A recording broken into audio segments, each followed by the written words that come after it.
জাগো বাহে তিস্তা বাঁচাই এই স্লোগানে মুখর হয়ে উঠেছে রংপুর লালমনিরহাট সংযোগস্থলে অবস্থিত তিস্তা রেল সেতু এলাকা। সোমবার সকাল থেকেই তিস্তা বাঁচাও আন্দোলনে টানা ৪৮ ঘন্টার অবস্থান কর্মসূচিতে অংশ নিতে লাখো মানুষ জড়ো হন সেতুর নিচে। রংপুর বিভাগের ৫ জেলায় তিস্তা চুক্তি ও মহাপরিকল্পনা বাস্তবায়নের দাবিতে এই কর্মসূচির আয়োজন করা হয়।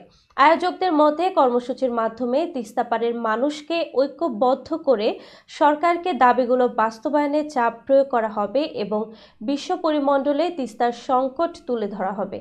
দুপুর ২টা থেকে মূল সমাবেশ শুরু হয়। সেখানে শিক্ষার্থী, কৃষক, মৎস্যজীবী, পরিবেশকর্মী, শিক্ষক, চিকিৎসক সহ বিভিন্ন পেশার মানুষ এক কাতারে সামিল হন।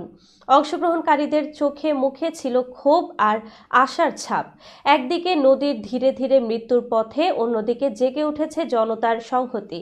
সমাবেশে আসা কৃষকরা জানান, একসময় তিস্তা তাদের জীবন জীবিকার প্রধান উৎস ছিল। এখন সেখানে কেবল বালু আর পাথর দেখা যায়। একদিকে চাষের জমি মরুভূমিতে পরিণত হয়েছে, অন্যদিকে বর্ষায় হঠাৎ পানির ঢলে ঘরবাড়ি হারানোর শঙ্কা থাকে। এই বিষয়ে কেন্দ্রীয় বিএনপির সাংগঠনিক সম্পাদক, লালমনিরহাট জেলা বিএনপির সভাপতি ও তিস্তা নদী রক্ষা কমিটির প্রধান সমন্বয়কারী আসাদুল হাবিব দুলু বলেন, তিস্তার পানির ন্যায্য হিস্সা ও তিস্তা মহাপরিকল্পনা বাস্তবায়ন জনতার প্রাণের দাবি। এ কারণেই লাখো মানুষ স্বতঃস্ফূর্তভাবে তিস্তা পাড়ে জড়ো হয়ে অবস্থান কর্মসূচিতে অংশ নিয়েছেন।